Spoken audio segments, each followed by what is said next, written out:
about what age does a mare begin going into heat?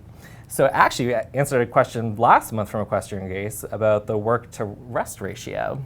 Oh. So you are okay. doing a great job with your Okay. question submitting and voting. Yeah, I wonder what's going on in her barn. We're starting to paint a picture here. Yeah. So the short answer is just that female horses, the fillies, become mares. So they reach sexual maturity at anywhere from 9-10 months, all the way, it can be some as late as 18 months, but I would say between 12 and 15 is most common. When they'll start going to heat. And that means, in their yearling year.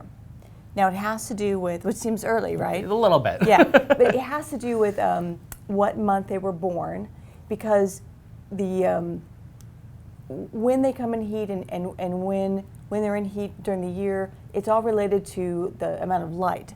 So as daylight increases, right, mares begin to cycle, and then as daylight shortens, like this time of year, then they begin to go out of cycle. So they're not in estrus during the winter. So if your filly was born super early, like January, February, she's not going to cycle until all the mares cycle, like in the next spring. So she might be a 15-monther. But if your filly was born like, I don't know, June, then her yearling year, she'll be 9 months, and she might be getting the signals that she should go into heat. Because like in April when the weather starts to get nicer. But she'll only be technically 9-10 months old. So that's why there's a range. But it's very individual, and you have to watch for the signs. And so the signs of a mare going into heat are they can squat a little bit and urinate little bits.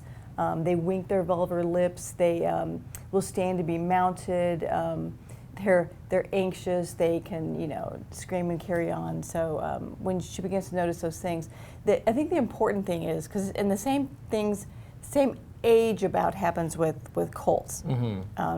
Anywhere from 12 to 14 months, they're probably not sexually mature, and that means capable of reproducing is what that term means, by like 15 months, because there's a little bit more involved there. But basically the short answer is, so if you're worried, if you have fillies and colts, once you're into their yearling year, like January, February, separate them if you want to avoid those unwanted That's when they go into the surprise boys' paddock and the girls' pregnancy. paddock. Yeah. So it can be super early, 9 to 10 for girls and 12 to 14 for boys. Yeah. Wow.